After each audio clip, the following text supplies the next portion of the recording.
മുഖത്ത് വല്ലാത്ത വിഷമമുണ്ടല്ലോ. ബിസിനസ് തുടങ്ങുന്ന സമയത്ത് നീ ഉമ്മയോട് പറഞ്ഞില്ല, ഉമ്മാടെ ദുആ വാങ്ങിയില്ല, ഉമ്മാനോട് നീ പറഞ്ഞില്ല. ആരോ പറഞ്ഞിട്ടാണ് ഉമ്മ പോലും അറിഞ്ഞത്. അവസാനം സർവ്വതും നഷ്ടപ്പെട്ടിട്ട് സമാധാനമില്ലാതെ വീടിന്റെ പുറത്തിങ്ങനെ ഇരിക്കുമ്പോ ഉമ്മ തലയിൽ കൈവച്ചിട്ട് പറയുകയാ, പോട്ടടാ മോനെ, പോയതൊക്കെ പോകട്ടടാ. എന്റെ പൊന്നുമോൻ എന്തിനാ വിഷമിക്കുന്നത്? നീ എന്തിനാ പ്രയാസപ്പെടുന്നത്? അല്ലാഹു നിന്നെ അനുഗ്രഹിക്കത്തില്ലേ മോനെ? പടച്ചവൻ എന്റെ പൊന്നുമോനെ കൈവിടില്ല. ആ സമയത്തും മാതാപിതാക്കളും നമുക്ക് വേണ്ടി ദുആ ചെയ്യുകയാ. അതുകൊണ്ട് എന്റെ പ്രിയപ്പെട്ടവരോട് പറയുകയാണ്, ഉമ്മായും ബാപ്പായും ജീവിച്ചിരുന്നിട്ട് പോലെ അവരോട് പറയാത്തവരാണ്. നീയൊക്കെ നിന്റെ ഭാര്യയോട് പറയാറുണ്ട്, മക്കളോട് പറയാറുണ്ട്, കൂടപ്പിറപ്പുകളോട് പറയാറുണ്ട്. പക്ഷേ വാപ്പയോടും ഉമ്മയോടും പറയാറില്ല. വാപ്പയോടും ഉമ്മയോടും പറയാറില്ലല്ലോ. കൂടുതൽ പരിഗണന ഭാര്യക്കാട്. പടച്ചവനെ ഭാര്യയുടെ അടുക്കൽ പറഞ്ഞിട്ടാണ് പലരും ഉമ്മയോട് പറയുന്നത്. എങ്കിൽ എന്റെ പ്രിയപ്പെട്ടവര്, അത് നിങ്ങൾ നിസാരമായി കാണരുത്. ഉമ്മയെക്കാൾ ഭാര്യയ്ക്ക് സ്ഥാനം കൊടുക്കുന്നവര്, ഭാര്യയ്ക്ക് വേണ്ടി ഉമ്മാനെ വേദനിപ്പിക്കുന്നവര്, അത് നിസാരമായി നിങ്ങൾ കാണരുത്. മഹാനായ നബി മുഹമ്മദ് മുസ്തഫ സല്ലല്ലാഹു അലൈഹി വസല്ലമ തങ്ങള് ഭാര്യമാർക്ക് ഒരുപാട് സ്ഥാനം കൊടുക്കുന്ന ഭർത്താക്കന്മാര് കേട്ടോ. അതാ ഭാര്യയ്ക്ക് വേണ്ടി ഉമ്മാനെ വേദനിപ്പിക്കുന്ന മക്കള് കേട്ടോ. അല്ലാഹുവിന്റെ പ്രവാചകന്റെ മുന്നിലേക്ക് സ്വഹാബികൾ കടന്നു വന്നിട്ട് പറയുന്നു, നബിയേ യാ റസൂലല്ലാഹ്, അല്ലാഹുവിന്റെ റസൂലേ, അൽകമയ്ക്ക് ഷഹാദത്ത് കലിമ പറയാൻ കഴിയുന്നില്ല നബിയേ. അല്ലാഹുവിന്റെ പ്രവാചകന്റെ സ്വഹാബിയാണ് അൽകമ. ആ അൽകമയ്ക്ക് മരിക്കാൻ കിടക്കുന്ന സമയത്ത് സ്വഹാബികൾ അടുത്ത് നിന്നിട്ട് പറഞ്ഞു കൊടുക്കുകയാണ്, ലാ ഇലാഹ ഇല്ലല്ലാഹ്. നാവ് പൊങ്ങുന്നില്ല, പറയാൻ കഴിയുന്നില്ല. സ്വഹാബികളെ മുത്തുനബിയുടെ ചാരത്ത് വന്നിട്ട് പറയുമ്പോ പ്രവാചകൻ ചോദിക്കുന്നു, സ്വഹാബാ, അൽകമ നമസ്കരിക്കാറുണ്ടോ സഹാബാ? രണ്ട് ചോദ്യങ്ങളാണ് ചോദിച്ചത്. ഒന്നാമത്തെ ചോദ്യം എന്തെന്നറിയുമോ? അൽകമ 5 നേരവും നിസ്കരിക്കാറുണ്ടോ? സ്വഹാബികൾ പറയുന്നു, മുത്തുനബിയേ, അൽകമ 5 നേരവും നിസ്കരിക്കുന്ന സ്വഹാബിയാ. രണ്ടാമത്തെ ചോദ്യം എന്തെന്നറിയുമോ? ഉമ്മയുമായിട്ട് എങ്ങനെയാണ്? മാതാപിതാക്കളുമായിട്ട് വല്ല പ്രസവമുണ്ടോ? യാ റസൂലല്ലാഹ്, അൽകമയെ ഉമ്മാനെ പൊന്നുപോലെ നോക്കുന്ന മോനാ. ഉമ്മാനെ വല്ലാത്ത സ്നേഹമാണ്. ഉമ്മാന് ഭക്ഷണം കൊടുക്കാറുണ്ട്, ഉമ്മയുടെ സർവകാര്യങ്ങളും നോക്കാറുണ്ട്. പക്ഷേ ഉമ്മയ്ക്കൊരേ ഒരു പരാതിയുണ്ട് നബിയേ. ഉമ്മയ്ക്കൊരേ ഒരു പരാതിയേ ഉള്ളൂ. ഉമ്മയ്ക്കൊരേ ഒരു പരാതിയേ ഉള്ളൂ. എന്താണ് പരാതി എന്നറിയുമോ? സ്റ്റേജിലും പുറത്തും നെളിഞ്ഞിരിക്കുന്ന മക്കള് കേട്ടോ. അല്ലാഹുവിന്റെ പ്രവാചകന്റെ സ്വഹാബിയായ അൽകമ റളിയല്ലാഹു തആല അൻഹുവിന്റെ ചരിത്രം നിങ്ങളെ പഠിച്ചിട്ടുള്ളവരാ. ആ അൽകമയ്ക്ക് ഒരേ ഒരു ഉമ്മയ്ക്ക് ഒരേ ഒരു പരാതിയേ ഉണ്ടായിരുന്നുള്ളൂ. എന്തേ പരാതി എന്നറിയുമോ? അല്ലാഹുവേ, മുത്തുനബി ഉമ്മാനെ വിളിച്ചുകൊണ്ട് വരാൻ പറഞ്ഞു. ഉമ്മാനെ വിളിച്ചുകൊണ്ട് വരാൻ പറഞ്ഞു. ഉമ്മാനെ മുത്തുനബിയുടെ ചാരത്ത് കൊണ്ടുവന്നു. അല്ലാ, ഉമ്മ എവിടെ അൽകമയെ കുറിച്ച് ചോദിക്കുമ്പോ മാതാവ് പറയുന്നു, യാ റസൂലല്ലാഹ്, അല്ലാഹുവിന്റെ റസൂലേ, അൽകമ എനിക്ക് വല്ലാത്ത ഇഷ്ടമാണ് നബിയോ. എനിക്ക് അവനോട് വല്ലാത്ത സ്നേഹമാണ് നബിയോ. അവൻ എന്റെ പൊന്നുമോനാ നബിയോ. പക്ഷേ എനിക്കൊരേ ഒരു പരാതിയുണ്ട്. എന്തേ പരാതി എന്നറിയോ? അവൻ എന്നെക്കാളും സ്നേഹം അവന്റെ ഭാര്യയോടാണ് നബിയേ. അവൻ എന്നെക്കാളും സ്നേഹം അവന്റെ ഭാര്യയോടാ. എന്ത് കാര്യമുണ്ടെങ്കിലും അവൻ ആദ്യം പറയുന്നത് അവന്റെ ഭാര്യയോടാ. ഉമ്മ പറഞ്ഞ പറഞ്ഞ മറുപടി മഹാനായ നബി മുഹമ്മദ് മുസ്തഫ സല്ലല്ലാഹു അലൈഹി വസല്ലമ തങ്ങൾ വിളിച്ചപ്പോ ഉമ്മ പറഞ്ഞ മറുപടി, അവന് ഏറ്റവും കൂടുതൽ സ്നേഹം അവന്റെ ഭാര്യയോടാണ്. എന്നിട്ട് പറഞ്ഞു, എന്തുണ്ടെങ്കിലും അവൻ ആദ്യം പറയുന്നത് പെണ്ണുപിള്ളയെടുത്ത്, പിന്നെ എൻ്റെ അടുത്ത് പറയും. അവൻ എന്ത് കാര്യമുണ്ടെങ്കിലും എന്നോട് പറയില്ല എന്നല്ല, എന്തുണ്ടെങ്കിലും അവൻ ആദ്യം ഭാര്യയോട് പറയും. പറഞ്ഞതിന് ശേഷമേ എന്നോട് പറയാറുള്ളൂ. എനിക്കത് ഇഷ്ടമല്ല നബിയെ, കാരണം ഞാൻ അവന്റെ ഉമ്മയല്ലേ, ഞാൻ അവന് വേണ്ടി ജീവിച്ചവനല്ലേ, അവനെ പൊന്നുപോലെ വളർത്തിയത് ഞാനല്ലേ നബിയെ. അവൻ എന്നെക്കാളും സ്നേഹം അവന്റെ ഭാര്യയോട്, അവൻ എന്നെക്കാളും സ്നേഹം അവന്റെ ഭാര്യയോട്. എൻ്റെ പ്രിയമുള്ള സഹോദരങ്ങളെ, ഇനി നിങ്ങൾ ചിന്തിക്കും, നിങ്ങൾക്കാരോടാ? എൻ്റെ പ്രിയപ്പെട്ടവരെ, റസൂലുള്ളാഹി സ്വല്ലല്ലാഹി അലൈഹി വസല്ലമ തങ്ങൾ പറഞ്ഞു, ഉമ്മ പൊരുത്തപ്പെട്ടു കൊടുക്ക്, ലാ ഇലാഹ ഇല്ലല്ലാഹ് പറയാൻ കഴിയുന്നില്ല. ഇല്ല നബിയെ, ഞാൻ എങ്ങനെ പൊറുക്കും? ഞാൻ പട്ടിണി കിടന്നിട്ട് അവനെ വളർത്തിയതാ. ഇന്നലെ കയറി വന്നവളെ കണ്ടപ്പോ അവൻ എന്നെ മറന്നു. അവൻ എന്നെക്കാളും സ്നേഹം അവന്റെ ഭാര്യയോട് അവൻ ആദ്യം അവിടെ പറയും. എന്നോടല്ലേ പറയണ്ട, ഞാനല്ലേ ഉമ്മ. അവിടെ ഈഗോടെ പ്രശ്നമല്ല, എന്നോടല്ലേ അവൻ പറയേണ്ടത്. അവൻ ആദ്യം പറയുന്നത് അവന്റെ ഭാര്യ എടുത്ത്, എന്നിട്ടാ എന്നോട് വന്ന് പറയാ. റസൂലുള്ളാഹി തങ്ങൾ ചോദിച്ചു, പൊരുത്തപ്പെട്, ലാ ഇലാഹ ഇല്ലല്ലാഹ് പറയാൻ പറ്റുന്നില്ല. ഇല്ല ഉമ്മ. അവസാനം എൻ്റെ പ്രിയപ്പെട്ട സഹോദരങ്ങളെ, റസൂലുള്ളാഹി തങ്ങൾ പറഞ്ഞു അവസാനം ആ ഉമ്മ പൊരുത്തപ്പെട്ടതിന് ശേഷമാ ഷഹാദത്ത് കലിമ പറഞ്ഞു മരിച്ചത് എന്ന് ചരിത്രം പഠിപ്പിക്കുന്നു. അള്ളാഹു ഈമാൻ തരുമാറാകട്ടെ. ഉമ്മാനെ തല്ലിയതിൻ്റെ പേരിലല്ല, പട്ടിണിക്കിട്ടതിൻ്റെ പേരിലല്ല, വീട്ടിൽ നാട്ടിയിറക്കിയതിൻ്റെ പേരിലല്ല, ഒറ്റ ഒരു തെറ്റ്, ഉമ്മയേക്കാൾ ഭാര്യയെ സ്നേഹിച്ചു. അള്ളാഹു കാക്കുമാറാകട്ടെ. ഈ ഇരിക്കണ ഓരോ മക്കളും ചിന്തിക്ക്, നിന്റെ വീടിൻ്റെ അകത്ത് ഇത് നടക്കുന്നുണ്ടോ ഇല്ലേ? ഇതിനർത്ഥം ഭാര്യയെ സ്നേഹിക്കണ്ട എന്നല്ല, ഭാര്യയെ സ്നേഹിക്കണം, അതുപോലെ ഉമ്മാനെയും സ്നേഹിക്കണം. പക്ഷെ ഭാര്യമാര് പഠിക്കേണ്ട ഒരു കാര്യം, നീ ആദ്യം സ്നേഹിക്കേണ്ടത് ഭർത്താവിനെയല്ല.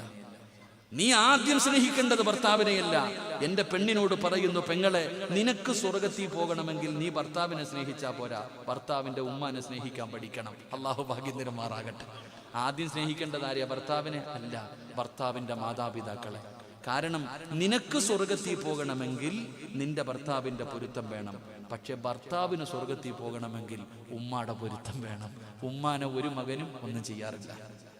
അതുകൊണ്ട് നീ അഡ്ജസ്റ്റ് ചെയ്യാൻ പഠിക്കുക, അതാ ഏറ്റവും നല്ലത്. ഒരു ചെറുപ്പക്കാരൻ ഗൾഫിൽ നിന്ന് വന്നു കഴിഞ്ഞപ്പോൾ ഉമ്മ ഒരു സൈഡില്, ഭാര്യ ഒരു സൈഡില്, ആത്മഹത്യ ചെയ്തു ആ ചെറുപ്പക്കാരൻ. കാരണം എന്തേ? ചില അമ്മായിയമ്മമാരെ പറഞ്ഞിട്ട് കാര്യമൊന്നുമില്ല, എന്തൊരു സാധനമെന്നറിയോ, അല്ലാഹു അഅലം. ഈ ചങ്ങാതി ഇങ്ങോട്ട് ചെല്ലുമ്പോ ഉമ്മ ഭാര്യയെ കുറിച്ച് പരാതി പറയാ. ഓരിങ്ങനെ കേട്ട് ബെഡ്റൂമിനകത്തോട്ട് കയറുമ്പോഴത്തേക്ക് അടുത്ത പെണ്ണുമ്പോൾ അവിടെ നിന്ന് ഉമ്മാനെ കുറിച്ച്. എൻ്റെ ഭർത്താക്കന്മാരോട് പറയണത്, ചെറുപ്പക്കാരോട്, എടാ അല്ല 2 ചെവി തന്നെ എന്തിനാണെന്നറിയാവോ? കേൾക്കാൻ ഒന്ന് പോരെ? കേൾക്കാനാണെങ്കിൽ ഒരു ചെവി പോരെ? അല്ല 2 ചെവി തന്നിരിക്കുന്നത്, ഒന്ന് കേൾക്കാനും ഒന്ന് കളയാനുമാ. ഉമ്മ പലതും പറയും, നിന്റെ ഭാര്യയെ കുറിച്ചിട്ടുള്ള പരാതികൾ മുഴുവനും പറയും. പാപ ഉമ്മാടെ പൊരുത്തമില്ലെങ്കിൽ നമുക്ക് സ്വർഗത്തിൽ പോകാൻ പറ്റത്തില്ല. അതുകൊണ്ട് മിണ്ടാതെ മാറി കിളവി എന്ന് പറയാൻ പറ്റുമോ? എൻ്റെ പെണ്ണുമ്പിളെ കുറിച്ച് ആവശ്യമില്ലാത്ത പറയാൻ പറ്റത്തില്ല. എന്ന വാക്കുപോലും പറയാൻ പറ്റത്തില്ലെന്ന ഖുർആൻ പറഞ്ഞേ. ഉമ്മ പറയുമ്പോൾ മിണ്ടാതിരുന്ന് കേൾക്കണം, ഇങ്ങനെ കേൾക്കണം. കുറച്ച് കഴിഞ്ഞു ഇടിവെട്ടുന്ന പോലെ കുറെ കേട്ടു. ഇതിലേക്കൂടെ കളയാനുള്ളത് മൊത്തം കളഞ്ഞു. എന്നിട്ട് അൽഹംദുലില്ലാ അകത്തോട്ട് കയറി ചെല്ലുമ്പോൾ തിളച്ച എണ്ണയിൽ നിന്ന് എരുതി വീഴുന്ന പോലെ അകത്ത് ആമിനാത്ത ഇങ്ങനെ ഇരിക്കുക. അങ്ങോട്ട് കയറിച്ചോണ്ട് നിങ്ങളുടെ തള്ളേണ്ടല്ലോ, അവിടെ ഇരിക്കണം ചിരിച്ചോണ്ട്. അൽഹംദുലില്ലാ ഇതിലേ കേൾക്കണം. കഴിഞ്ഞില്ലേ, അസ്സലാമു അലൈക്കും, കടന്നുറങ്ങാം. ഇതെന്നെ ജീവിതം. അല്ലാതെ ഭാര്യ പറയുന്നത് മാത്രം കേൾക്കരുത്, ഉമ്മ പറയുന്നത് മാത്രം കേൾക്കരുത്. 2 പേരും പറയുന്നത് കേൾക്കുക തന്നെ വേണം. കാരണം ഭാര്യയ്ക്ക് പറയാനുള്ളത് നിന്നോടാ, നാട്ടുകാരോട് പറയാൻ പറ്റത്തില്ലല്ലോ. ഏറ്റവും കൂടുതൽ പെണ്ണുങ്ങളുടെ പരാതി, ഞാൻ പറയുന്നത് ഭർത്താവ് കേൾക്കുന്നില്ല എന്നുള്ള. ഒന്ന് കേൾക്കടാ ചങ്ങാതി, എന്തെല്ലാം നമ്മൾ കേൾക്കുന്നു. ഇൻഷാ അല്ലാഹ് അതുകൊണ്ട് കേൾക്കണം. ഇന്നത്തെ കല്യാണം കഴിക്കുന്ന പയ്യനോടും നിനക്ക് പിന്നെ കൂടുതൽ പരാതി ഒന്നും കാണൂല. കാരണം എത്തിക്കാനെന്ന് കെട്ടിക്കൊണ്ട് പോകുന്നതാ. ഓളെ കൊണ്ട് കട്ടിലി കിടത്തിയാലും ഉറങ്ങും, പാവിരിച്ചിട്ട് കിടക്കാൻ പറഞ്ഞാലും കിടക്കും, മട്ടൻ ബിരിയാണി മേടിച്ചു കൊടുത്താലും തിന്നും, കഞ്ഞിയും പേർ പിടിച്ചാലും തിന്നും. കാരണം ഇത് തിന്നു പഠിച്ചതുകൊണ്ടൊരു കുഴപ്പമില്ല. അള്ളാഹുവിന്റെ ജീവിതത്തിൽ ബർക്കത്ത് ചെയ്യുമാറാകട്ടെ. അള്ളാഹ് ബർക്കത്ത് ചെയ്യുമാറാകട്ടെ. ശരിയല്ലേ? വലിയ അംബാനിയുടെ മോളാണെങ്കിൽ ഓളെ കൊണ്ട് AC റൂമിൽ ഇടാൻ പറ്റത്തുള്ളൂ. ഓള് പിന്നെ 5 സ്റ്റാർ ഹോട്ടലിൽ തിന്നത്തുള്ളൂ. ഈ എത്തിക്കാനെ കഞ്ഞിയും പേരും കുടിച്ച് ചേർന്ന കൊച്ചിന് എന്താ കുഴപ്പം, അത് എവിടെ പോയാലും തിന്നും. കഞ്ഞിയും പേരൊന്നും ഇപ്പൊ ഇല്ലെന്നാ പറയണേ, എല്ലായിടത്തും നല്ല ചോറാ, ഇവിടെ നല്ല ഫുഡാ. അൽഹംദുലില്ലാ, അള്ളാഹു ബർക്കത്ത് ചെയ്യുമാറാകട്ടെ. അപ്പൊ ഞാൻ പറഞ്ഞു വന്നത്, എന്ത് കാര്യം ചെയ്യുമ്പോഴും ആരോട് ചോദിക്കണം? ഉമ്മാനോട് പറയണം. അങ്ങനെ ഇരിക്കണ എത്രയോ സമ്പന്നന്മാർ, എത്രയോ ബിസിനസ് ഉള്ളവർ ഉമ്മായും വാപ്പായും ഉണ്ടെങ്കിൽ ഇന്നും പോയി പറയും. എനിക്കറിയുന്ന എത്രയോ പേരുണ്ട്, രാവിലെ കട തുറക്കാൻ പോകുമ്പോ താക്കോലും കൊണ്ട് ഉമ്മാടെ അടുത്ത വെക്കാറ്. എനിക്കറിയുന്ന ഒരു സമ്പന്നനുണ്ട്, അദ്ദേഹത്തിന്റെ സൂപ്പർ മാർക്കറ്റിന്റെ താക്കോല് കൊണ്ടുപോയിട്ട് രാത്രി കച്ചവടം കഴിഞ്ഞ് വീട്ടിൽ ചെല്ലുമ്പോ ഉമ്മാടത്ത് ചെല്ലും. വന്നോ മോനെ, അൽഹംദുലില്ലാ, ചോറ് കഴിച്ചോടാ, എല്ലാം ഉണ്ട്. താക്കോൽ ഉമ്മാടെ തലഭാഗത്ത് വെച്ചിട്ട് പോയി കിടന്നുറങ്ങും. രാവിലെ കുളിച്ചൊരുങ്ങി പോകുമ്പോ ഉമ്മാടെ അടുത്ത് ചെന്ന് താക്കോലും എടുത്ത് ഉമ്മാടെ നെറ്റിത്തടത്തിൽ ഒരു ഉമ്മ കൊടുത്തിട്ട് പോകും. അതാ മക്കള്. അവന്റെ ജീവിതത്തിലെ ഏറ്റവും വലിയ സന്തോഷം ആ ഉമ്മയുടെ ദുആയ. നീയോ ചെന്ന ഉടനെ പെണ്ണുമ്പിള്ളയുടെ കൈ കൊടുക്കും, കൊണ്ട് പൂട്ടി വെച്ചാൽ അലമാരിക്കകത്ത്. എല്ലാം ആദ്യം ഭാര്യയുടെ കയ്യിൽ, കാലി പോക്കറ്റുമായിട്ടാ ഉമ്മ അടുത്ത് തന്നെ പോകാറ്. എന്നാ നിങ്ങൾ ചിന്തിച്ചു നോക്ക്, ഇരിക്കുന്ന സമ്പന്നന്മാരോട്, കച്ചവടക്കാരോട്, എടാ ബാപ്പ വീട്ടിൽ, ഉമ്മ വീട്ടിലുണ്ടെങ്കിൽ ജോലി കഴിഞ്ഞ് രാത്രി 10 മണിക്ക് 11 മണിക്ക് വീട്ടിൽ കയറി ചെല്ലുമ്പോ നിന്റെ ആമിനാത്ത സൂപ്പർ ഉറക്കവാ, ബെല്ലടിക്കുമ്പോ വായും തുറന്നോണ്ടാ എഴുന്നേറ്റ് വരുന്നേ. എന്നാ നിന്റെ ഉമ്മയോ ഇടയ്ക്കിടയ്ക്ക് ചോദിക്കും, അവൻ വന്നോ. കിടന്ന കിടപ്പി കിടന്ന് മലമൂത്ര വിസർജനം നടത്തുന്ന ഉമ്മയാണെങ്കിലും ചോദിക്കാറുണ്ട്, എൻ്റെ മോൻ വന്നോ. പെണ്ണും പിള്ള പൂത്ത ഉറക്കമായിരിക്കും, അതാ ഉമ്മ. ഇനിയെങ്കിലും പഠിച്ചോ. അള്ളാഹു നമ്മുടെ ഉമ്മമാർക്ക് സ്വർഗം കൊടുക്കുമാറാകട്ടെ.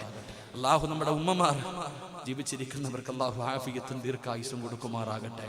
അവരാടാ നിന്റെ വീടിന്റെ ബറക്കത്ത്. ഞാൻ പറയുന്നു, എന്തുകൊണ്ടാണ് തറവാട്ടിൽ ഇത്ര ബറക്കത്ത്? നമ്മളെല്ലാവരും ജനിച്ചു വളർന്നൊരു വീടുണ്ട്, തറവാട്. ആ വീടിന്റെ അകത്ത് കിട്ടുന്ന സന്തോഷം മറ്റൊരു വീട് വെച്ചാൽ കിട്ടാറില്ല. എന്തുകൊണ്ടാ എന്റെ പ്രിയപ്പെട്ടവരെ? പ്രായമുള്ളവർ ഏത് വീട്ടിലുണ്ടോ ആ വീട്ടിൽ അള്ളാഹു ബർക്കത്ത് ചെയ്യുമെന്ന് നബി മുഹമ്മദ് മുസ്തഫ. പ്രായമുള്ളവർ ഏത് വീട്ടിലുണ്ടോ അതാ മനസ്സിലാക്കേണ്ടത്, അവിടെയാ ബർക്കത്ത്. ആ മാതാപിതാക്കളുള്ള വീടിന്റെ അകത്ത് ബർക്കത്തുണ്ടെന്ന് നബി മുഹമ്മദ് മുസ്തഫ സല്ലല്ലാഹു അലൈഹി വസല്ലമ തങ്ങൾ പഠിപ്പിക്കുമ്പോൾ, എന്റെ പ്രിയമുള്ള സഹോദരങ്ങള്, ഈ സദസ്സിലിരിക്കുന്ന പലരും ചോദിക്കുന്നു, സിറാജ് ഉസ്താദേ, ഈ 5 കാര്യം ഇപ്പോഴാണോ പറയുന്നത്? ഇതൊക്കെ ആദ്യം അറിഞ്ഞിരുന്നെങ്കിൽ എത്രയോ നല്ലതായിരുന്നു ഉസ്താദ്. എല്ലാം കഴിഞ്ഞു പോയല്ലോ, എന്നിട്ട് ഇപ്പൊ വന്ന് പറഞ്ഞിട്ട് എന്ത് കാര്യമാ എന്ന് ചോദിക്കുന്ന മനുഷ്യ, രക്ഷപ്പെടാനുള്ള വഴി പറഞ്ഞു തരട്ടെ. ഇനി നിനക്ക് രക്ഷപ്പെടാൻ നിന്റെ കയ്യിലിരിപ്പ് കൊണ്ടാ നീ നശിച്ചു പോയത്. നിന്റെ വീടിന്റെ അകത്ത് ബർക്കത്തില്ലാത്തതോ, നിന്റെ കച്ചവടത്തില് ബർക്കത്തില്ലാത്തതോ, നിന്റെ ഭക്ഷണത്തില് ബർക്കത്തില്ലാത്തതോ, നിന്റെ സമ്പത്തില് ബർക്കത്തില്ലാത്തതോ, നിന്റെ ജീവിതത്തില് ബർക്കത്തില്ലാത്തതോ, നിന്റെ ദാമ്പത്യത്തില് ബർക്കത്തില്ലാത്തതോ, അതിന്റെ കാരണം എന്തെന്നറിയുമോ? നീ ചെയ്ത നന്ദികേടാ, നീ ചെയ്യുന്ന നന്ദികേടാ. നന്ദികേടല്ലാഹു പൊറുക്കൂല. ലൈന ശകർതും ലഅസീദന്നകും വലൈന കഫർതും മിൻ അദാബി ലശദീദ്. അല്ലാഹുവിനോട് നന്ദികേട് ചെയ്യരുത്. നിങ്ങൾ ആലോചിച്ചു നോക്കൂ, ഒരു നന്ദികേട് കാണിച്ചതിന്റെ പേരിലാ കൊല്ലമായല്ലോ കൊറോണ എന്ന് പറയുന്ന ഒരു വൈറസ്, ഒരു ചെറിയ വൈറസ് കടന്നു വന്നോ, ലോകം മുഴുവനും തോറ്റുപോയല്ലോ. ശാസ്ത്ര സാങ്കേതിക വിദ്യകളുടെ പടവുകൾ മുഴുവനും കടന്നിട്ട് അല്ലാഹുവേ ചന്ദ്രനിൽ പോയിട്ടുണ്ടല്ലോ.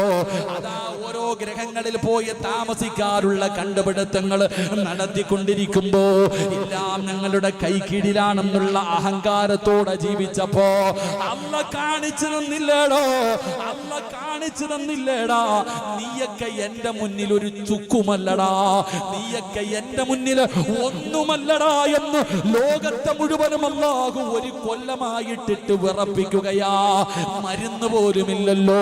ഒരൊറ്റ ചെറിയ വൈറസ് കൊണ്ട് അമേരിക്ക മുതൽ ഈ കേരളം വരെ സർവ്വ രാജ്യങ്ങളെയും അല്ലാഹു വിറപ്പിച്ചല്ലോ. എന്തിനെന്നറിയുമോ? നീയൊക്കെ എന്റെ അടിമയാണെന്ന് കാണിച്ചു തന്നതാ. എന്റെയും നിങ്ങളുടെയും അഹങ്കാരവും നന്ദികേടും കൂടിയപ്പോ അല്ല നമ്മളെ നന്നാക്കാൻ തീരുമാനിച്ചിരിക്കുകയാ.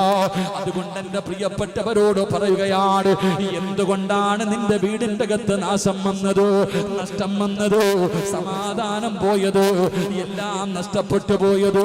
അതിന്റെ കാരണമെന്തെന്നറിയുമോ എന്റെ പ്രിയമുള്ള സഹോദരാ? ഇനി രക്ഷപ്പെടാനുള്ള 3 വഴി ഞാൻ പറയാ. ഇനി രക്ഷപ്പെടാനുള്ള 3 വഴി പറഞ്ഞിട്ട് ദുആ ചെയ്യാം. അല്ലാഹു ഭാഗ്യം തരുമാറാകട്ടെ. അല്ലാഹു ഭാഗ്യം തരുമാറാകട്ടെ. ഒരു 3 വഴി പറഞ്ഞു തരാൻ. ചെയ്യുവോ? നിനക്ക് വേണമെങ്കിൽ ചെയ്യ, എനിക്ക് അത്യാവശ്യമൊന്നുമില്ല. അല്ലാഹു ഈമാൻ തരുമാറാകട്ടെ. നിനക്ക് വീട് കിട്ടിയിട്ട് എനിക്കെന്ത് കിട്ടാനാ? നീ വണ്ടി എടുത്തിട്ട് എനിക്കെന്ത് കിട്ടാൻ? നിന്റെ കച്ചവടം നേരെയായി നിനക്കും പെണ്ണും പിള്ളയ്ക്കും കൊള്ളാം, എനിക്കൊന്നുമില്ല. നിങ്ങൾക്കാർക്കെങ്കിലും അള്ളാഹുവിന്റെ സഹായം ഇനി വേണമെങ്കിൽ ഞാൻ പറയുന്ന 3 കാര്യം ചെയ്യൂ. അള്ളാഹു ഭാഗ്യം തരുമാറാകട്ടെ. ചെയ്യോ? പെൺപിള്ളേർക്ക് പിരിക്കാൻ സമയമായെന്ന് ചിന്തിച്ച് സിറാജ് പിരിക്കാൻ പോവാണെന്ന് വിചാരിച്ചോ? ഇല്ല. നിങ്ങൾ ആരും 5 നയാ പൈസ തരണ്ട, ഒരു കഷ്ടപ്പാടുമില്ല. 3 കാര്യം ചെയ്താൽ അള്ളാഹ് നിന്നെ സഹായിക്കും. അള്ളാഹു സഹായിക്കുമാറാകട്ടെ. ചെയ്യാന്ന് നിയത്തി എന്ന് വരുന്ന കൈവക്കിക്ക്. അള്ളാഹുവെ, ഈ ഉയർത്തിയ കൈ മരിക്കുന്ന കാലം വരെ ഒരാളുടെ മുന്നിലും നീട്ടി യാചിക്കേണ്ട അവസ്ഥ തരല്ലേ അള്ളാഹ്. അള്ളാഹുവെ, പിരിവെടുത്തിട്ട് കുടുംബത്തെ പോറ്റേണ്ട അവസ്ഥ തരല്ലേ പടച്ചവനെ. ആ ബഷീർക്ക്, ആ നിൽക്കണ ചങ്ങായിമാർക്ക് ഇരിക്കാൻ കസേര ഉണ്ടല്ലോ, അപ്പൊ ഒന്ന് കയറിയിരിക്കടോ. എന്തിനാ അവിടെ ഇങ്ങനെ നിൽക്കണേ? നിങ്ങൾ ഇങ്ങനെ നിൽക്കുന്ന കാണുമ്പോൾ തന്നെ വിഷമം. സംഘാടകരെന്താ ബഷീർ സാധനമല്ലോ. ആ സംഘാടകർ ആ കസേര പറക്കിയിട്ട് അങ്ങോട്ട് കൊണ്ടിട്ടുള്ളൂ. ആ പാവങ്ങൾ അവിടെയെങ്കിലും ഇരിക്കട്ടെ. നിങ്ങൾ ആ ബാക്ക് സൈഡിൽ ഇരിക്കുന്നവർ എഴുന്നേറ്റിട്ട് ഈ സൈഡിലോട്ട് ഇരുന്ന് അവരെങ്കിലും ഇരിക്കൂറോ? നിങ്ങൾ ഇങ്ങോട്ട് ഇറങ്ങി അള്ളാഹ് സ്വർഗം തരുമെന്ന് എഴുന്നേറ്റ് ബാക്കിൽ നിൽക്കുന്നവർ, ആ ബാക്ക് സൈഡിൽ ഇരിക്കുന്നവർ എഴുന്നേറ്റ് ഇങ്ങോട്ടും തിരുന്ന് ഈ ഒഴിഞ്ഞ കസേരയിലോട്ടൊന്ന് കയറിയിരി. നിങ്ങൾക്ക് അള്ളാഹ് സ്വർഗം തരും. കാരണം അവർക്ക് ഇങ്ങോട്ട് വന്നിരിക്കാനുള്ള ബുദ്ധിമുട്ടുണ്ടല്ലോ. ഒന്നും മാറിയിരിക്കും. അൽഹംദുലില്ലാ. 3 നന്മകൾ പഠിച്ചിട്ട് നമുക്ക് ദുആ ചെയ്യാം. 9:30 ആയോപ്പാ? 9:15 ഇൻഷാ അല്ലാഹ്. 3 നന്മകൾ. ഈ പറയുന്ന 3 നന്മകൾ ചെയ്താൽ നമ്മുടെ വീടിന്റെ അകത്ത് അള്ളാഹു നമുക്ക് ബറക്കത്തും സന്തോഷവും സമാധാനവും തരും. അള്ളാഹു നൽകി അനുഗ്രഹിക്കുമാറാകട്ടെ. ഇൻഷാ അല്ലാഹ്. ചെയ്തൂടെ പറ ഇൻഷാ അല്ലാഹ്. പറ. ഇതിപ്പോ വേണ്ടേ? അള്ളാഹു നമുക്ക് സമ്പത്ത് നൽകി അനുഗ്രഹിക്കുമാറാകട്ടെ. കാരണം എല്ലാവരും അസൂയം അസൂയക്ക് ഇതിന്റെ പേരിലാണല്ലോ. ഇങ്ങനെ ഒരാൾ പ്രസംഗിക്കുന്ന കേട്ടതാ. ചിലർക്ക് അള്ളാഹു സമ്പത്ത് കൊടുക്കാറുണ്ട്. നല്ല സമ്പത്തുള്ള ഒരു മനുഷ്യൻ, വലിയ സമ്പന്നനായ ഒരു മനുഷ്യനെ കണ്ടപ്പോ ആ നാട്ടിലെ ഏറ്റവും പാവപ്പെട്ട ഒരു മനുഷ്യൻ അള്ളാഹുവിനോട് ദുആ ചെയ്തു, പടച്ചവനെ എന്നെയും അബൂബക്കറിനെ പോലെ ആക്കണേ അല്ലാഹ്. അബൂബക്കർ എന്ന് പറഞ്ഞാൽ ഏറ്റവും വലിയ സമ്പന്നനാ. അപ്പൊ ഈ മനുഷ്യൻ അള്ളാഹുവിനോട് ദുആ ചെയ്യുകയാ, അല്ലാഹ് എന്നെ അബൂബക്കറിനെ പോലെ ആക്കണേ അല്ലാഹ്, എന്നെ അബൂബക്കറിനെ പോലെ ആക്കണേ അല്ലാഹ്. എപ്പോഴും ഈ ദുആയാ. പക്ഷെ ഈ മനുഷ്യൻ അബൂബക്കറിനെ പോലെ ആകുന്നില്ല. അള്ളാഹു സമ്പത്ത് കൊടുക്കണില്ല. അപ്പൊ ഈ മനുഷ്യൻ ദുആ ചെയ്യാ, അള്ളാഹുവേ എന്നെ നീ അബൂബക്കറിനെ പോലെ ആക്കിയില്ലെങ്കിലും കുഴപ്പമില്ല, അബൂബക്കറിനെ എന്നെ പോലെയെങ്കിലും ആക്കണേ അല്ലാഹ്. ഓനെ എന്നെ പോലെ എത്തിങ്ങാനിലാക്കി കാണിക്കാൻ ചിരിക്കണ്ട. നമ്മുടെ മനസ്സും അങ്ങനെ തന്നെ.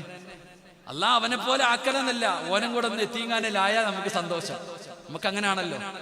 അല്ലാഹു അഅലം. അല്ലാഹു നമ്മുടെ മനസ്സ് നന്നാക്കി തരുമാറാകട്ടെ. അതുകൊണ്ട് വഅദിലൊന്നും കാര്യമില്ലപ്പാ. അള്ളാഹു നമുക്ക് അള്ളാഹിനെ കുറിച്ചുള്ള ചിന്തകൾ. ഒരു വഅദെന്ന് പറഞ്ഞാൽ ഓളവും ബഹളവും ഒന്നല്ല. ഈ വന്നിരിക്കുന്നവർക്ക് എന്തെങ്കിലും ഒന്ന് പഠിക്കാൻ കഴിയണം. അള്ളാഹു നമ്മുടെ വഅദുകൾ അങ്ങനെയാക്കി തരുമാറാകട്ടെ. പണ്ട് ഞാൻ ഈ അടുത്തിങ്ങനെ വായിച്ചതാ. ഒരു പള്ളിയിലെ അച്ഛൻ, ക്രിസ്ത്യാനികളുടെ പള്ളിയിലെ അച്ഛൻ 30 വർഷം പള്ളിയിൽ വഅദ് പറഞ്ഞു. 30 വർഷം പള്ളിയിൽ വഅദ് പറഞ്ഞു. എന്നാൽ ആ നാട്ടിൽ ഒരു ഓട്ടോ ഡ്രൈവർ ഉണ്ട്, കള്ളുകുടിയനാ, ഭയങ്കര സ്പീഡാ.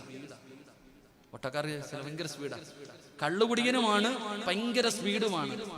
അങ്ങനെ ഈ അച്ഛനും ഈ ഓട്ടോ ഡ്രൈവറും മരിച്ചു. 2 പേരും ദൈവത്തിന്റെ മുന്നിലെത്തി. ദൈവത്തിന്റെ മുന്നിലെത്തിയപ്പോ ഈ ഓട്ടോ ഡ്രൈവറായ കള്ളുകുടിയനോട് പറഞ്ഞു, നീ സ്വർഗത്തിൽ പൊക്കോളെ. അപ്പൊ അച്ഛൻ ചോദിച്ചു, എന്നെയല്ലേ ആദ്യം സ്വർഗത്തിൽ വിടേണ്ടത്? ഇവൻ കള്ളുകുടിയൻ, ഞാൻ 30 വർഷക്കാലം പ്രഭാഷണം നടത്തിയ ആളാ. 30 വർഷക്കാലം എന്റെ നാട്ടുകാരെ മുഴുവനും ദൈവത്തിലേക്ക് അടുപ്പിക്കുന്നതിന് വേണ്ടി പ്രസംഗം നടത്തി, എന്നെയല്ലേ ആദ്യം വിടണം. അപ്പം ദൈവം പറഞ്ഞു അത്രേ, അച്ഛാ നിങ്ങളുടെ പ്രസംഗം കേട്ടപ്പോൾ എല്ലാവരും ഇരുന്ന് ഉറങ്ങുമായിരുന്നു, ആർക്കും എന്നെ കുറിച്ച് ഓർമ്മയൊന്നുമില്ല. ഈ മനുഷ്യൻ 30 വർഷം പ്രസംഗിച്ചപ്പോ കേട്ടവരൊക്കെ ഇരുന്ന് ഉറക്കം, അവർക്കൊന്നും ദൈവത്തെ കുറിച്ചുള്ള ഓർമ്മയില്ലായിരുന്നു. പക്ഷെ ഇവന്റെ ഓട്ടോയ്ക്കകത്ത് ആരെങ്കിലും കയറിയാ ഇറങ്ങുന്നത് വരെ ദൈവമേ ദൈവമേ ദൈവമേ എന്ന് വിളിച്ചുകൊണ്ടിരിക്കുക. കാരണം എന്താ? ഇവൻ 120 പോണെ. ഇവൻ കള്ളും കുടിച്ചിട്ടുണ്ട്.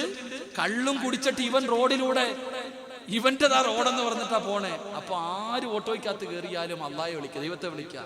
അപ്പൊ ഏറ്റവും കൂടുതൽ ദൈവത്തെക്കുറിച്ച് ഓർമ്മപ്പെടുത്തിയത് ഇവനാ, അതുകൊണ്ടാണ് ഇവൻ ആദ്യം വിട്ടേന്ന്. നമ്മുടെ വയൽ അങ്ങനെ ആക്കരുത്. അള്ളാഹു കാക്കുമാറാകട്ടെ, അള്ളാഹു നമ്മൾക്ക് ഈമാൻ നൽകുമാറാകട്ടെ. അതുകൊണ്ട് എൻ്റെ പ്രിയമുള്ളവരെ, രക്ഷപ്പെടാനുള്ള 3 വഴികൾ, രക്ഷപ്പെടാനുള്ള 3 വഴികൾ അള്ളാഹു നമ്മുടെ ഈ മുഖത്ത് കണ്ട പുഞ്ചിരി മരിച്ചു കിടക്കുമ്പോഴും നിലനിർത്തി തരുമാറാകട്ടെ. അള്ളാഹു നിലനിർത്തി തരുമാറാകട്ടെ. എന്റെ പ്രിയമുള്ളവരെ, നിങ്ങൾ വിഷമിക്കണ്ട. ഈ പറയുന്ന 3 കാര്യങ്ങൾ നിങ്ങൾക്കൊന്ന് ചെയ്യാൻ കഴിയുമോ? അനസ് ഇബ്നു മാലിക് റളിയല്ലാഹു തആല അൻഹു, യാ ബുനയ്യ ഇദാ ദഖൽത അലാ അഹ്ലിക ഫസല്ലിം യകൂനു അല്ലാഹുവിന്റെ റസൂൽ പറയുകയാണ്, ഫസല്ലിം യകൂനു ബറകതൻ അലൈക വഅലാ അഹ്ലി ബൈതിക. അല്ലാഹുവിന്റെ പ്രവാചകൻ അവിടെന്ന് പറഞ്ഞു തരികയാ, പടച്ചവൻ നിങ്ങൾക്ക് ബർക്കത്ത് ചെയ്യണോ? നിന്റെ വീട്ടിൽ ബർക്കത്ത് വേണോ? നിന്റെ കടയിൽ ബർക്കത്ത് വേണോ? നിന്റെ വാഹനത്തിൽ ബർക്കത്ത് വേണോ? നിന്റെ കച്ചവടങ്ങളിൽ ബർക്കത്ത് വേണോ? അല്ലാഹുവിന്റെ പ്രവാചകൻ അനസ് ഇബ്നു മാലിക് റളിയല്ലാഹു തആല അൻഹുവിനോട് വീട്ടിലേക്ക് പോകുന്ന അനസിനെ വിളിച്ചിട്ട് അല്ലാഹുവിന്റെ റസൂൽ പറഞ്ഞു, യാ ബുനയ്യ, ഈ പൊന്നുമോനെ, നീ എന്ത് ചെയ്യണമെന്നറിയുമോ? ഇദാ ദഖൽത അലാ അഹ്ലിക, നീ നിന്റെ കുടുംബത്തിലേക്ക് ചെന്നാൽ, നീ നിന്റെ വീടിന്റെ മുന്നിലേക്ക് ചെന്നാൽ, നീ വീടിന്റെ അകത്ത് കയറുന്നതിന് മുമ്പ് നീ പറയണേ, അസ്സലാമു അലൈക്കും വറഹ്മത്തുള്ളാഹി തആല വബറകാതുഹു. നീ സലാം പറഞ്ഞാ നിനക്കും നിന്റെ വീട്ടുകാർക്കും അല്ലാഹു ബർക്കത്ത് ചെയ്യുമെന്ന് ആദരവായ പ്രവാചകൻ നബി മുഹമ്മദ് മുസ്തഫ സല്ലല്ലാഹു അലൈഹി വസല്ലം. അല്ലാഹു ഈമാൻ തരുമാറാകട്ടെ. എന്തേ പറഞ്ഞത്? നീ വീട്ടിലേക്ക് ചെന്നാൽ നിന്റെ വീട്ടുകാരോട് നീ സലാം പറ, അല്ലാഹു നിനക്ക് രക്ഷപ്പെടുത്തി തരുമെന്ന് നബി മുഹമ്മദ് മുസ്തഫ. വീട്ടിൽ ചെല്ലുമ്പോ സലാം പറയുന്ന എത്ര പേരുണ്ട്? ഒന്ന് കൈവക്കിക്കേ, ഒന്ന് താഴ്ത്തിക്കേ. എങ്ങനാ സലാം പറയാ? അസ്സലാമു അലൈക്കും. സലാം 3 രീതിയിൽ. 1 അസ്സലാമു അലൈക്കും, 2 അസ്സലാമു അലൈക്കും വറഹ്മത്തുള്ളാഹി, 3 അസ്സലാമു അലൈക്കും വറഹ്മത്തുള്ളാഹി തആല വബറകാതുഹു. ഇതിലെ ഏതാ പിടിക്കേണ്ടത്? എങ്ങനെ സലാം പറയേണ്ടത്? അസ്സലാമു അലൈക്കും വറഹ്മത്തുള്ളാഹി തആല. ഇത് പരിപൂർണമായിട്ട് പറയണം, പകുതി വേണ്ട. എന്റെ പ്രിയമുള്ള സഹോദരങ്ങളെ, നീ നിന്റെ വീട്ടിൽ ചെല്ലുമ്പോ നീ സലാം പറ. നീ സലാം പറഞ്ഞാൽ നിനക്കും നിന്റെ വീട്ടുകാർക്കും അല്ലാഹു ബർക്കത്ത് ചെയ്യുമെന്ന് നബി മുഹമ്മദ് മുസ്തഫ. നമ്മള് പലരും ആരാപ്പം മടിയ പെണ്ണുമ്പിള്ളയുടെ മുഖത്ത് നോക്കിയിട്ട് എങ്ങനെ സലാം പറയും? അല്ലേ, നാണക്കേട്. ഇന്ന് വയലങ്ങാനം കഴിഞ്ഞിട്ട് വീട്ടിൽ പോയിട്ട് ഇങ്ങനെ ബെല്ലടിക്കും. ആമിനാത്ത ഉറക്കത്തിൽ നിന്ന് എഴുന്നേറ്റ് ഇങ്ങനെ ടിവിയുടെ ഫ്രണ്ടില്ല, 10 മണി ആയതുകൊണ്ട് ഓളിങ്ങനെ എഴുന്നേറ്റ് വരുമ്പോ അസ്സലാമു അലൈക്കും വറഹ്മത്തുള്ളാഹി തആല വബറകാതുഹു, ഓള് വെടികൊണ്ടതുപോലെ നിൽക്കുക. കാരണം ആദ്യമായിട്ട് നടക്കുക. എന്ത് പറ്റി അല്ലാ ഇങ്ങാർക്ക്? വല്ലതും കൂടിയോ? വല്ലതും കൂടിയോ? അതാ ചിരിക്കണ്ട, നീ വീട്ടിൽ പോയി പറഞ്ഞു നോക്ക്. കാരണം ഇന്ന് വരെ നീ പറഞ്ഞിട്ടില്ല. ഫോൺ വിളിച്ചാ ഹലോ, ഫോൺ വിളിച്ചാൽ തന്നെ ഹലോ. പെണ്ണുംപിള്ളയെ അപ്പൊ പറയും, ഉസ്താദെ അറിയാത്ത നമ്പരല്ലേ. എടാ, സ്വന്തം പെണ്ണുംപിള്ള വിളിക്കുമ്പോ സലാം പറയണ എത്ര പേരുണ്ട്? എടാ, നിന്റെ മൊബൈലിൽ സേവ് ചെയ്ത് വെച്ചിട്ടുണ്ട് പലരുടെയും നമ്പര്. നീ വിളിക്കുമ്പോ വിളിക്കുന്നത് ആരാണെന്ന് നിനക്കറിയാം. മുസ്ലിമാണോ അമുസ്ലിമാണോ നിനക്കറിയാം. എന്നാലും നീ ഹലോ, അതന്നെ. എന്നാ സലാം പറയാൻ എന്തേ പഠിക്കാത്ത? എന്തേ? അള്ളാഹുവിന്റെ ഗുണവും രക്ഷയും നിന്റെ മേലുണ്ടാകട്ടെ. എന്തൊരു ദുആയ. വഅലൈക്കുമുസ്സലാം റഹ്മത്തുള്ളാഹി തആല. എന്തുപ്പാ എന്തു പറ്റി?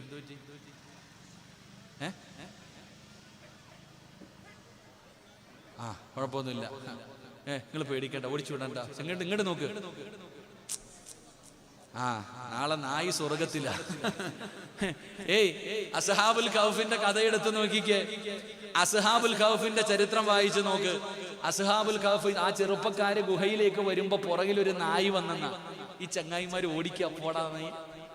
നായി വരുമ്പോ കല്ലെടുത്തെറിയ. അപ്പൊ നായി ചോദിച്ചു, എത്രയുടെ നിങ്ങൾ എന്തിനാ എന്നെ ഓടിക്കണേ? നിങ്ങൾ എന്തിനാ എന്നെ ഓടിക്കണേ? ആ നായി നാളെ സ്വർഗത്തിലാണെന്ന അസ്ഹാബുൽ കൗഫിന് കാവലിരുന്ന് വാഴ കേൾക്കാൻ വന്ന നായി അമ്പലത്തിൽ അത് പൊക്കോളൂ. നിങ്ങളാരും ഒന്നും ചെയ്തില്ലല്ലോ. അള്ളാഹു നോക്കി ഈമാൻ തരുമാറാകട്ടെ. അപ്പൊ ഞാൻ പറഞ്ഞു വന്നത്, വീടിന്റെ അകത്ത് കയറുമ്പോ സലാം പറ, അള്ളാഹു നിനക്ക് ബർക്കത്ത് ചെയ്യുമെന്ന് നബി മുഹമ്മദ് മുസ്തഫ.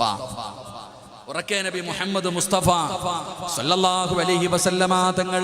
എന്നിട്ട് പ്രവാചകൻ പറഞ്ഞത് എന്തെന്നറിയുമോ? നീ ആളില്ലാത്ത വീട്ടിലേക്കാണ് പോകുന്നത്. നിന്റെ വീടടച്ചിട്ടിരിക്കുകയാണ്, ഒരു മനുഷ്യനും നിന്റെ വീടിന്റെ അകത്തില്ല.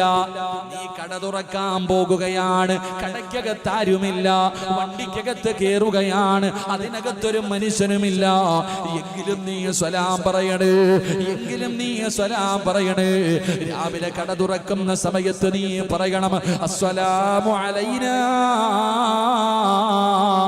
വഅലാ ഇബാദില്ലാഹി സ്വാലിഹീൻ. എടാ, നീ വീടിന്റെ അകത്താളില്ലെന്ന് പറഞ്ഞ് സലാം പറയാതെ ഇരിക്കരുത്. അവിടെ ഒരുപാട് അല്ലാഹു ഇഷ്ടപ്പെട്ടവരുണ്ടല്ലോ, റഹ്മത്തിന്റെ മലക്കുകളുണ്ടല്ലോ. പടച്ചവനെ, നിന്റെ വീടിന്റെ അകത്തും നിന്റെ വാഹനത്തിന്റെ അകത്തും നിന്റെ കടയ്ക്കകത്തും നീ എവിടെ പോയാൽ ആളുണ്ടെങ്കിൽ പറയണം, അസ്സലാമു അലൈക്കും വറഹ്മത്തുള്ളാഹി തആല വബറകാതുഹു. ഇനി ആളില്ലെങ്കിൽ നീ പറയണം, അസ്സലാമു അലൈനാ വഅലാ ഇബാദില്ലാഹി സ്വാലിഹീൻ. നീ സലാം പറഞ്ഞാ അല്ലാഹു നിനക്ക് ബർക്കത്ത് തരും. നിനക്കും നിന്റെ വീട്ടുകാരിലും അല്ലാഹു ബർക്കത്ത് ചെയ്യുമെന്ന് നബി മുഹമ്മദ് മുസ്തഫ സല്ലല്ലാഹു അലൈഹി വസല്ലമ തങ്ങൾ പറയുമ്പോൾ, എന്നിട്ട് പ്രവാചകൻ പറയുകയാണ്, അല്ലാഹുവിന്റെ റസൂൽ പറയുകയാ, ഖാല റസൂലുള്ളാഹി സ്വല്ലല്ലാഹു അലൈഹി വസല്ലം, ഇന്ന ഔലന്നാസി ബില്ലാഹ് മൻ ബദഅഹും ബിസ്സലാം. മത്സരിക്കണം സലാം പറയാൻ. അവൻ എന്നോട് പറയട്ടെ, അവൻ എന്നോട് പറയട്ടെ, അവൾ എന്നോട് പറയട്ടെ എന്ന് കരുതരുത്. ആദ്യം സലാം പറയണേ, ആദ്യം സലാം പറയണേ. ആരാണോ ആദ്യം പറയുന്നത് പലർക്കും മടിയതാണ്. പിണങ്ങി നടക്കുന്നവനോട്, കൂടപ്പിറപ്പിനോട്, കൂട്ടുകാരനോട്, അയൽവാസിയോട് സലാം പറയാ പലർക്കും മടിയാണ്. അവൻ ഇങ്ങോട്ട് വന്ന് പറയട്ടെ എന്ന് കരുതരുത്. ആദ്യം ആരാണോ സലാം പറയുന്നത്, ആദ്യം സലാം പറയുന്ന മനുഷ്യന് അല്ലാഹു കൊടുക്കുന്ന പ്രതിഫലം എന്തെന്നറിയുമോ? അവൻ അല്ലാഹുവിലേക്ക് അടുക്കുമെന്ന് നബി മുഹമ്മദ് മുസ്തഫ. അല്ലാഹുവേ, പടച്ച റബ്ബിലേക്ക് അടുക്കാനുള്ള ഭാഗ്യമാ.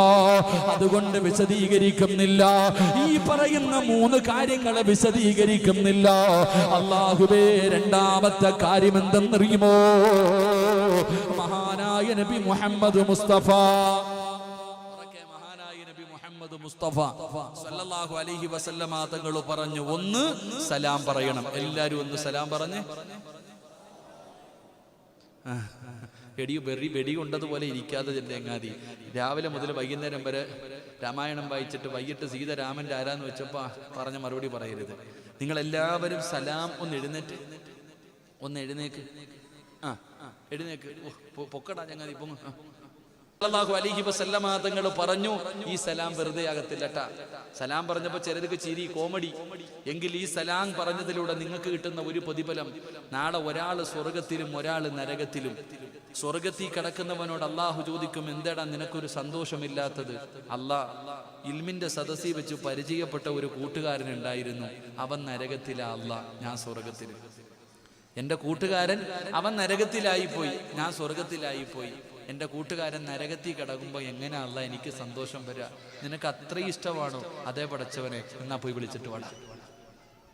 പറയും, പോയി വിളിച്ചിട്ട് വാടാ. ചിലപ്പോ ഇന്ന് സലാം പറഞ്ഞത് നാളെ അവിടെ ഉപകാരപ്പെടും. അള്ളാഹു അങ്ങനെയാക്കി തെരുമാറാകട്ടെ, അങ്ങനെ ആക്കി തെരുമാറാകട്ടെ. എന്റെ പ്രിയമുള്ളവരെ, രണ്ടാമത്തെ കാര്യം എന്താ? നല്ലതുപോലെ പഠിച്ചോ. മഹാനായ നബി മുഹമ്മദ് മുസ്തഫ സല്ലല്ലാഹു അലൈഹി വസല്ലമ തങ്ങൾ പറയുകയാണ്, ഇജ്തമിഉ അലാ തുആമികും ഉദ്കുറു ഇസ്മല്ലാഹി അലൈക്കും. അല്ലാഹുവിന്റെ പ്രവാചകൻ അവിടെ നിന്ന് പറയുകയാ. രണ്ടാമത്തെ കാര്യം, എന്റെ പ്രിയമുള്ള സഹോദരങ്ങളെ, സ്വന്തം വീടിന്റെ അകത്ത് ഭാര്യയും മക്കളും ഭർത്താവും ഒരുമിച്ചിരുന്ന് ഭക്ഷണം കഴിക്കുന്ന ആരെങ്കിലും ഉണ്ടെങ്കിൽ ഒന്ന് കൈപൊക്കിക്കേ, കൈ താഴ്ത്തിയിട.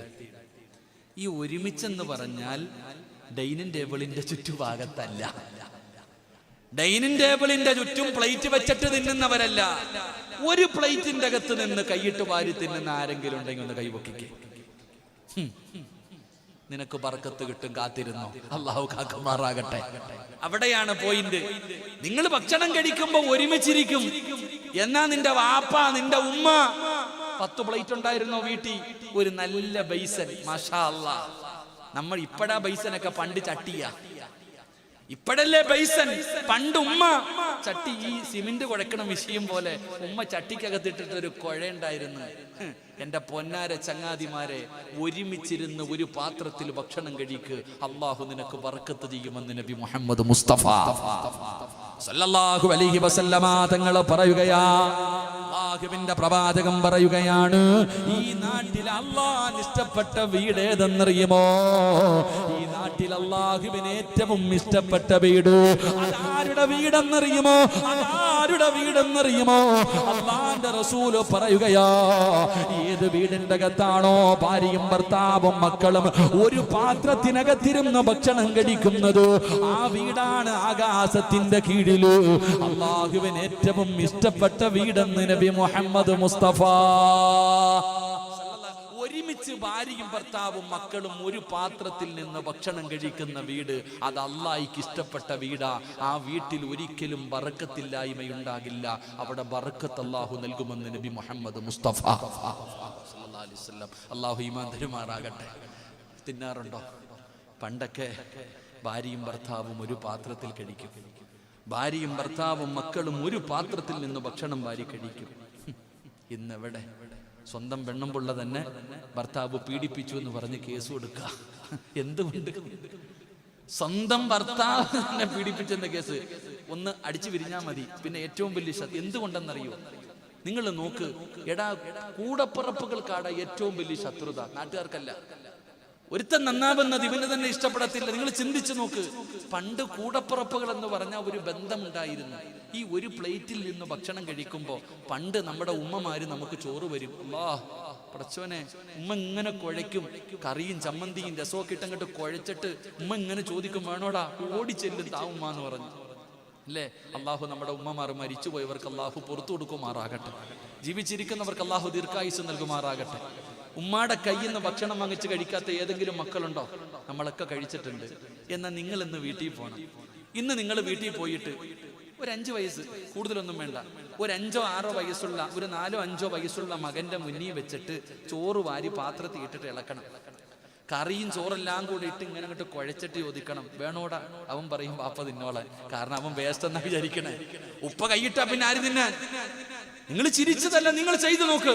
നിന്റെ മകന്റെ മുന്നിൽ വെച്ച് നീ ചോറിളക്കിയിട്ട് വേണോന്ന് ചോദിര്, അവന് വേണം. ഒരാള് കൈയിട്ട് തിന്നാൻ പാടില്ല. സ്വന്തം വാപ്പയാണെങ്കിലും ഉമ്മയാണെങ്കിലും. എന്തിന്? നീ തിന്നതിന്റെ ബാക്കി നിന്റെ പെണ്ണുമ്പോൾ തിന്നോ? നീ കഴിച്ചതിന്റെ ബാക്കി നിന്റെ ഭാര്യ തിന്നോ? തിന്നൂല്ല. കാരണം എന്തേ? അങ്ങനെ പഠിച്ചിട്ടില്ല. എന്റെ പ്രിയപ്പെട്ട സഹോദരങ്ങളെ, ഹാരിസിന്റെ മകൻ മുഹമ്മദ്, ബാക്കി എന്താ, മുഹമ്മദ് അമീൻ ഇവിടെ ഉണ്ടെങ്കിൽ, മുഹമ്മദ് അമീൻ എന്ന് പറഞ്ഞ മോനുണ്ടെങ്കിൽ ഒന്ന് കൈവക്കിക്കുക. മോൻ ഇവിടെ ഉണ്ടെങ്കിൽ അവൻ ഫ്രണ്ടി ഇരുന്ന് വാത് കേൾക്കുന്നുണ്ട്. പാപ്പ ടെൻഷൻ ഒന്നും അടിക്കേണ്ട, അവൻ സ്വർഗത്തിയുണ്ട്, നീ അവിടെ തന്നെ ഇരുന്നോ. പാപ്പ ടെൻഷനില്ല, മോനെ കാണുന്നില്ലെന്ന്. പാപ്പ സ്വർഗത്തിന്റെ പാപ്പ പുറത്തും മോൻ സ്വർഗത്തിന്റെ മുന്നിലുവാ. അള്ളാഹു അവന്റെ കൈ പിടിച്ചു പോകാൻ പാപ്പയ്ക്ക് ഭാഗ്യം കൊടുക്കുമാറാകട്ടെ. എന്റെ പ്രിയമുള്ള സഹോദരങ്ങളെ, നിങ്ങൾ വീടിന്റെ അകത്ത് ഒരുമിച്ചിരുന്ന ഭക്ഷണം കഴിക്ക്. ഒരു ഭാര്യയും ഭർത്താവും കൂടെ ഒരു പാത്രത്തിന്റെ അകത്തുനിന്ന് ഭക്ഷണം കഴിക്കുമ്പോ മനസ്സുകൾ തമ്മിൽ സ്നേഹമുണ്ട്, മനസ്സുകൾ തമ്മിൽ അടുക്കുകയാ, സ്നേഹബന്ധങ്ങളുണ്ട്. ഉമ്മയാരാ, ഉപ്പയാരാ, കൂടപ്പിറപ്പാരാ, ഒരു ബന്ധമുണ്ടായിരുന്നു. ഇന്നങ്ങനല്ല. ഉമ്മ അടുക്കളയിൽ, ഉമ്മ ഭക്ഷണം കഴിക്കുന്നത് അടുക്കളയിൽ, മകള് ടിവിയുടെ മുന്നിൽ, വാപ്പ ജോലിയും കഴിഞ്ഞ് എപ്പോഴെങ്കിലും വന്ന് തിന്നു. ഇതന്നെ, ഒരുമിച്ചിരുന്ന് കഴിക്കുന്നില്ല. അതുകൊണ്ട് അള്ളാഹു നിന്റെ ജീവിതത്തിൽ ബർക്കത്ത് ചെയ്യണോ? നാളെ രാവിലെ പോയിട്ട് നല്ല ഒരു ബൈസം വാങ്ങും. നല്ലൊരു ബൈസം വാങ്ങിയിട്ട് എന്ത് ചെയ്യണം? ഒരുമിച്ചിരുന്നിട്ട് എല്ലാവരും കൂടെ ഭക്ഷണം കഴിക്ക്. നിന്റെ ജീവിതത്തിൽ ബർക്കത്ത് ഉണ്ടാകും. അള്ളാഹു ഭാഗ്യം തരുമാറാകട്ടെ. ഇൻഷാ അല്ലാഹ്, ഇൻഷാ അല്ലാഹ്. കഴിക്കാന്ന് നിയ്യത്ത് ചെയ്യുന്നവരെ കൈവക്കിക്ക്. ഇന്ന് രാത്രി മുതൽ ഒരുമിച്ചിരുന്ന ഭക്ഷണം കഴിച്ചു പഠിക്ക്. അള്ളാഹു നമുക്ക് ബർക്കത്ത് ചെയ്യുമാറാകട്ടെ. 3 എന്റെ പ്രിയമുള്ള സഹോദരങ്ങളെ, ഞാൻ നിർത്തുകയാണ്. അല്ലാഹുവിന്റെ പ്രവാചകൻ സല്ലല്ലാഹു അലൈഹി വസല്ലമ തങ്ങൾ പറയുകയാ, ഈ രണ്ട് കാര്യങ്ങൾ നിങ്ങൾ ചെയ്തതിലൂടെ നിങ്ങൾക്ക് ബർക്കത്താണ്. മൂന്നാമത്തെ കാര്യം എന്തെന്നറിയുമോ? നിന്റെ വീടിന്റെ ഐശ്വര്യം പോകാൻ, നിന്റെ കച്ചവടം മുഴുവനും നഷ്ടത്തിലാകാൻ, നീ ഇത്രയും പെട്ടെന്ന് ഒന്നുമില്ലാത്തവനാകാനുള്ള കാരണം എന്തെന്നറിയുമോ? അല്ലാഹുവിന്റെ പ്രവാചകൻ നബി മുഹമ്മദ് മുസ്തഫ സല്ലല്ലാഹു അലൈഹി വസല്ലമ തങ്ങൾ പറയുകയാണ്, ഇദാ സഖതതു ലുക്മതു അഹദികും. അല്ലാഹുവിന്റെ പ്രവാചകൻ സല്ലല്ലാഹു അലൈഹി വസല്ലമ തങ്ങൾ ആയിഷ ബീബി റളിയല്ലാഹു തആല അൻഹയുടെ വീടിന്റെ അകത്തേക്ക് കടന്നു വരികയാ. ആയിഷ ബീബിയുടെ വീടിന്റെ അകത്ത് കടന്നു വരുമ്പോ ആയിഷ ബീബി ഭക്ഷണം കഴിച്ചുകൊണ്ടിരിക്കുകയാണ്. ആ കഴിച്ചുകൊണ്ടിരിക്കുന്ന സമയത്ത് ഒരൽപ്പം ഭക്ഷണം പാത്രത്തിന്റെ താഴെ വീഴുകയാ. അല്ലാഹുവിന്റെ റസൂലിന്റെ മുഖമൊക്കെ വാടുകയാണ്, പ്രവാചകന്റെ മുഖമൊക്കെ വല്ലാത്ത വാടുകയാണ്. എന്നിട്ട് പ്രവാചകൻ അവിടെ നിന്ന് പറയുകയാ, ആയിഷ, ആ താഴെ കിടക്കുന്ന ഭക്ഷണം എടുത്ത് കഴിക്കുക ആയിഷ. എന്റെ പ്രിയമുള്ളവരെ, ഞാനും നിങ്ങളും ഭക്ഷണം കഴിക്കുമല്ലോ. ആ ഭക്ഷണം കഴിക്കുന്ന സമയത്ത് നമ്മുടെ പാത്രത്തിൽ നിന്ന് താഴെ വീടുന്ന ഭക്ഷണം എടുത്ത് കഴിക്കാറില്ലല്ലോ. അത് വേസ്റ്റാണെന്ന് കരുതുന്നവരാണല്ലോ. അത് വേസ്റ്റാണല്ലോ. നിന്റെ ദീനം തേടാ പഠിപ്പിച്ചത്? അല്ലാഹുവിന്റെ പ്രവാചകൻ എന്തേ പഠിപ്പിച്ചത്? ആ താഴെ വീണ ഭക്ഷണം നിന്റെ ഇടത് കൈ കൊണ്ടെടുത്തിട്ട് അത് നീ വൃത്തിയാക്കിയിട്ട് കഴിക്കൂ. അല്ലാഹു നിനക്ക് ബർക്കത്ത് ചെയ്യുമെന്ന് ആദരവായ പ്രവാചകൻ നബി മുഹമ്മദ് മുസ്തഫ സല്ലല്ലാഹു അലൈഹി വസല്ലമ തങ്ങൾ പറയുകയാ, ആ താഴെ വീണ ഭക്ഷണം നീ നിസാരമായി കാണരുത്. അങ്ങനെ നീ അല്ലാഹു ചെയ്ത ഒരു നിഅമത്ത്, അല്ലാഹു ചെയ്ത നിഅമത്താണടാ ഭക്ഷണം നിനക്ക് തന്നത്. ആ നിഅമത്തിനെ നീ, ആ നിഅമത്തായ ഭക്ഷണത്തിന് നീ നിസാരമായി കണ്ടപ്പോ, അതാ പാത്രത്തിൽ നിന്ന് താഴെ വീണ ഭക്ഷണത്തെ നീ നിസാരമായിട്ട് അത് വേസ്റ്റായി നീ കണ്ടപ്പോ അല്ലാഹുവിന്റെ റസൂൽ ആയിഷ ബീവിയോട് പറയുകയാ, ആയിഷ, താഴെ വീണ ഭക്ഷണം എടുക്കൂ. അതല്ല ചെയ്ത നിഅമത്താ, അത് നിനക്കല്ല ചെയ്ത അനുഗ്രഹമാ. അതിനെ നീ നിന്ദിച്ചാ അല്ലാഹു നിനക്ക് നഷ്ടം തരും ആയിഷ. നിന്റെ ജീവിതം എങ്ങനെയാകാൻ, എത്ര കിട്ടിയാലും തികയാത്തത്, തിന്നാ വയറ് നിറയാത്തത്, എടാ നീ സർവ്വതും നഷ്ടപ്പെട്ടു പോകാനുള്ള കാരണം എന്തെന്നറിയുമോ? അല്ല നിനക്ക് തന്ന റിസ്കിനെ നീ കളഞ്ഞതിന്റെ പേരിലാ. അല്ലാഹു നിനക്ക് ചെയ്ത നിഅമത്തിനെ നീ നിന്ദിച്ചതിന്റെ പേരിലാടാ അല്ല നിനക്ക് ഈ നഷ്ടം തന്നത്. അല്ല നിനക്ക് ഈ നഷ്ടം തന്നത്. താഴെ വീണ ഭക്ഷണം എടുത്ത് കഴിക്കാൻ നീ നിന്റെ ഭാര്യയോട് പറഞ്ഞിട്ടുണ്ടോ? നിന്റെ മക്കളെ നീ പഠിപ്പിച്ചിട്ടുണ്ടോ? വാരിക്കളയുകയല്ലേ. എത്ര ഭക്ഷണമാ വാരിക്കളയുന്നത്? ആ കളഞ്ഞത് നന്ദികേടായിരുന്നടാ. ആ നന്ദികേട് കാണിച്ചത് കൊണ്ടാ അല്ല നിന്നെ ഇല്ലാതാക്കിയത്. അല്ല നീ നന്ദികേട് കാണിച്ചത് കൊണ്ടാണ് റബ്ബ് തരുന്നത് നിർത്തിക്കളഞ്ഞത്. അല്ലാഹു തന്ന ബർക്കത്ത് തിരിച്ചെടുത്തത് നിന്റെ നാശത്തിന് കാരണമാ. ഇത് ഞാൻ പറഞ്ഞതല്ല, മുത്തുനബിയാണ് കരഞ്ഞുകൊണ്ട് ആയിഷയോട് പറഞ്ഞു, ആയിഷ എടുത്ത് കടിക്ക ആയിഷ, ഇല്ലെങ്കിൽ അല്ല നിന്നെ വെറുതെ വിടൂല. എന്റെ പ്രിയമുള്ളവരെ, ഞാനും നിങ്ങളും എത്ര ഭക്ഷണത്തെയാണ് നിന്ദിച്ചു കളഞ്ഞത്. താഴെ വീണു ഭാര്യയും മക്കളും ഒരുമിച്ചിരുന്നു ഭക്ഷണം കഴിക്കുമ്പോ ആ താഴെ വീണ ഭക്ഷണം അല്ല നിനക്ക് ചെയ്ത നിഅമത്തല്ലേ. ഒരു നേരത്തിന് അന്നത്തിന് വകയില്ലാതെ എത്ര പേര് കഷ്ടപ്പെടുന്നു ലോകത്ത്, എത്ര പേര് കഷ്ടപ്പെടുന്നു. ആ സമയത്ത് താഴെ വീണത് നീ നിന്ദിച്ചപ്പോ നിന്റെ ജീവിതത്തിൽ ഐശ്വര്യം അല്ലാഹു തിരിച്ചെടുത്തു. അല്ലാഹു കാത്തിരക്ഷിക്കുമാറാകട്ടെ, അല്ല കാത്തിരക്ഷിക്കുമാറാകട്ടെ. എന്നാൽ ബറക്കത്തേതില്ല. ആ താഴെ കിടക്കണ ചോറില്ല, എടുത്ത് കഴിക്ക്.